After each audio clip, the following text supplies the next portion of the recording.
एक कविता संघर्षों के नाम, एक कविता प्रतिरोध के नाम, एक कविता उम्मीदों के नाम, एक कविता तनी हुई मुट्ठियों के नाम, एक कविता अपने वजूद के नाम, एक कविता आपके नाम। मैं किसान हूं और आसमान में धान बो रहा हूं।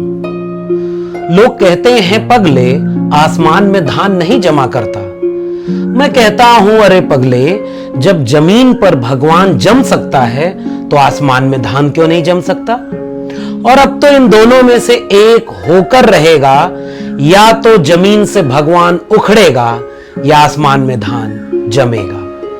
ये पंक्तियां हैं एक विद्रोही तेवर के कवि माने जाने वाले, हमारे दौर के बेहद ऊर्जावान, वैचारिक रूप से वंचित, शोषित, कमजोर, कमेरा लोगों के पक्ष में खड़े होकर कविता की जमीन को कविता से, किताबों से लेकर जन आंदोलनों तक गुलजार किया। अपनी वैचारिक स्पष्टता में, अपने तेवर में विद्रोही और अपने मिजाज में बेहद फक्कड़, आम जनता के करीब रहकर आम जनता की तरह मुफलिसी में ही जीवन गुजार देने वाले, सत्ता के सामने न कभी झुकने न कभी रेंगने की कोई भी कोशिश करते हुए नजर आने वाले, अपनी रीढ़ पर तन कर खड़े हो, अपनी पीढ़ी के, अपने दौर के, अपने इतिहास के, अपनी संस्कृति और साहित्य के सबसे कमजोर, सबसे हाशिए पर ढकेल दिए गए लोगों की आवाज बनकर अपनी कविता बुलंद करने वाले रमाशंकर यादव विद्रोही पर आज की कविता का यह एपिसोड केंद्रित है। एक कविता आपके नाम में आज मैं रमाशंकर यादव विद्रोही की कविता आपके सामने साझा करने वाला हूं। स्वागत है आपका श्रृंखला के इस एपिसोड में, एक कविता आपके नाम। विद्रोही होना कोई सामान्य बात नहीं। विद्रोही होने के लिए घर फूंक तमाशा देखने का एक जज्बा होना चाहिए, वरना हमारी पीढ़ी के लोग और हम लोग कई बार इतने कमजोर पड़ जाते हैं कि अपने परिवार, अपने करियर, अपने आसपास के लिए समझौता परस्त हो जाते हैं। की बात करता हूं और आपसे साझा करता हूं तो इसकी पहली मंशा मेरी ये होती है कि मैं खुद भी हिम्मत लूं ऐसे लोगों से जिन्होंने हमारे लिए लिखा, पढ़ा, बोला, लड़ाइयां लड़ी और अपना सब कुछ कुर्बान कर दिया।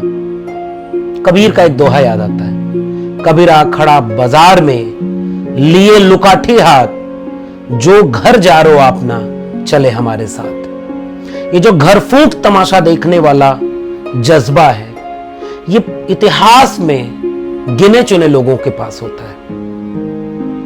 मुझे रमाशंकर यादव विद्रोही साहित्य की दुनिया में, कविता की दुनिया में एक ऐसे चमकते हुए सितारे की तरह नजर आते हैं जो उत्तर प्रदेश के सुल्तानपुर जिले के रहने वाले एक बेहद सामान्य से कृषक परिवार से निकल करके अपने हुनर, अपनी काबिलियत, अपने जज्बे के दम पर जवाहरलाल नेहरू विश्वविद्यालय यानी जेएनयू तक पहुंचे।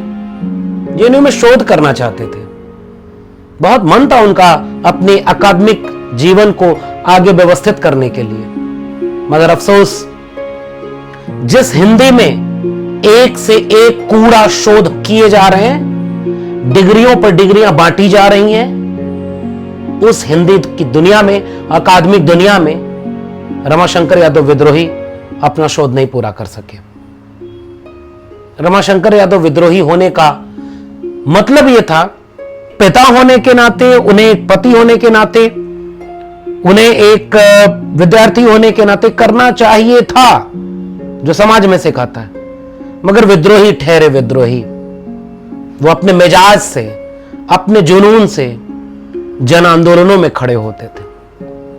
विद्रोही की एक छोटी सी कविता मैं इस भूमिका के साथ पढ़ना चाह रहा हूं, फिर मैं अपनी मूल कविता जो आज मैं आपसे साझा करने वाला हूं, हम गुलामी के अंतिम हदों तक लड़ेंगे, उसे आपके बीच में रखूंगा।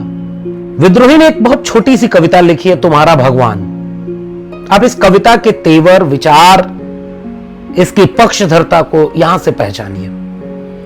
तुम्हारे मान लेने से पत्थर भगवान हो जाता है, लेकिन तुम्हारे मान लेने से पत्थर पैसा नहीं हो जाता। तुम्हारे मान लेने से पत्थर भगवान हो जाता है, मगर तुम्हारे मान लेने से पत्थर पैसा नहीं हो जाता। तुम्हारा भगवान पत्ते की गाय है जिससे तुम खेल तो सकते हो लेकिन दूध नहीं पा सकते। जब मुकदमे हो रहे हैं, जेल भेजा जा रहा है, मुझे जाने क्यों विद्रोही की कविताएं याद आ रही हैं। विद्रोही का कविता संग्रह नई खेती के नाम से प्रकाशित है, आप सबको पढ़ना चाहिए। विद्रोही एक कवि से बड़े होकर के हमारे दौर के एक नायक के रूप में उभरते हैं। वो जन आंदोलनों पर कविता लिखते हैं, ये बड़ी बात है। कविता लिखते हैं जो जन आंदोलनों के नारों में तब्दील हो जाती है, जो जनता से जुड़ता है, जो जन सरोकारों से सीधे संवाद करता है। वो आंदोलनों पर कविता ही नहीं लिखते, विद्रोही अपनी अंतिम सांस भी दिल्ली के जंतर मंतर पर एक आंदोलन के बीच में लिखते थे। एक नायाब शख्स, एक अद्भुत व्यक्तित्व, एक फक्कड़ जीवन, और उसकी एक कविता मैं आपसे साझा करता हूं, जिससे मैं हिम्मत लेता हूं और उम्मीद करता हूं कि आपको भी एक अलग एहसास के साथ वो हिम्मत दे पाएगी। इस जमाने में जिनका जमाना है भाई, उन्हीं के जमाने में रहते हैं हम। उन्हीं की है सहते, उन्हीं की है कहते, उन्हीं खातिर दिन रात बहते हैं हम। ये उन्हीं का हुक्म है जो मैं कह रहा, ये उन्हीं का हुक्म है जो मैं कह रहा हूं। उनके सम्मान में मैं कलम तोड़ दूं। ये उन्हीं का हुक्म है सबके लिए और मेरे लिए कि मैं हक छोड़ दूं। ये उन्हीं का हुक्म है सबके लिए और मेरे लिए कि मैं हक छोड़ दूं।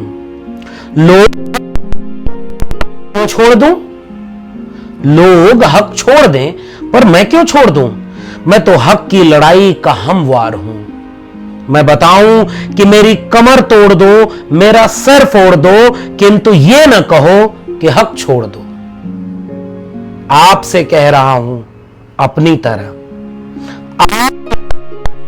अपनी तरह अपनी दिक्कत से सबको जिरह कर रहा। मुझको लगता है कि मैं गुनहगार हूं, मुझको लगता है कि मैं गुनहगार हूं, क्योंकि रहता हूं मैं कैदियों की तरह। मुझको लगता है कि मेरा वतन जेल, मुझको लगता है कि मैं गुनहगार हूं, क्योंकि रहता हूं मैं कैदियों की तरह। मुझको लगता है कि मेरा वतन जेल है। ये वतन छोड़कर अब कहां जाऊंगा, अब कहां जाऊंगा जब वतन जेल है। जब सभी कैद हैं तब कहां जाऊंगा। मैं तो सब कैदियों से यही कह रहा, मैं तो सब कैदियों से यही कह रहा, आओ उदूली करें, मतलब न माने उनके हुक्म को। कि मैं तो सब कैदियों से यही कह रहा, आओ उनके हुक्म की उदूली करें, पर सब पूछते हैं कि वो कौन है और कहां रहता है।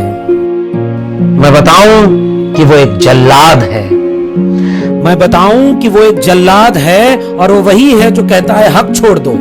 तुम यहां से वहां तक कहीं देख लो, गांव को देख लो, शहर को देख लो, अपना घर देख लो, अपने को देख लो, कि इस हक की लड़ाई में तुम किस तरफ हो, कि इस हक की लड़ाई में तुम किस तरफ हो। आपसे कह रहा हूं अब अपनी तरह, आपसे कह रहा अब अपनी तरह, आपसे कह रहा हूं अब अपनी तरह, कि मैं सताए हुओं की तरफ हूं, और जो भी सताए हुओं की तरफ है उसको समझता हूं कि वो हमारी तरफ है, पर उनकी तरफ इसके उल्टी तरफ है। उधर उस तरफ आप मत जाइए, जाइए पर अकेले में मत जाइए, ऐसे जाएंगे तो आप फंस जाएंगे।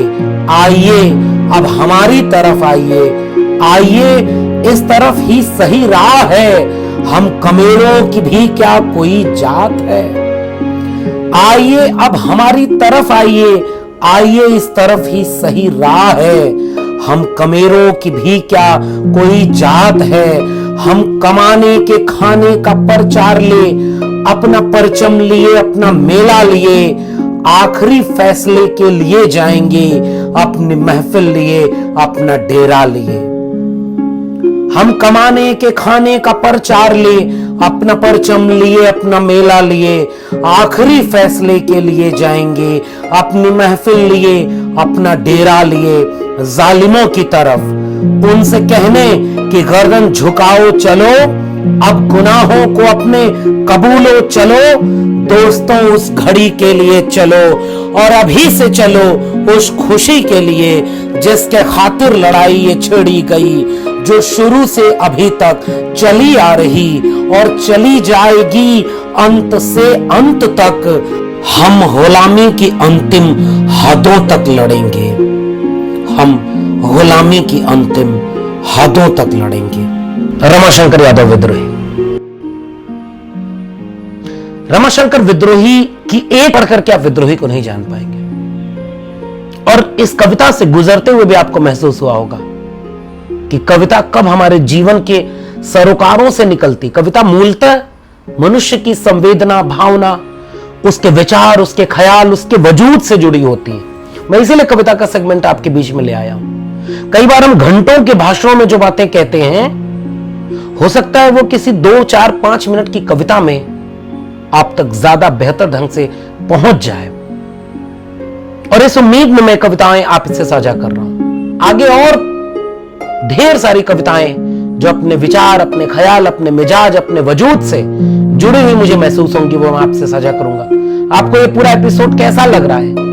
आप किस कवि की कविता को सुनना चाहते हैं? नीचे कमेंट बॉक्स में जरूर बताइएगा। और अगर ये प्रयास बेहतर लग रहा है तो इन कविता के पीछे के विचारों, इन ख्यालों, इन जज्बातों को ज्यादा से ज्यादा लोगों तक पहुंचाइए। आप देख रहे थे एक कविता आपके नाम। फिर मिलते हैं किसी और कवि की किसी और कविता के साथ। तब तक के लिए बहुत बहुत शुक्रिया। एक कविता आपके नाम।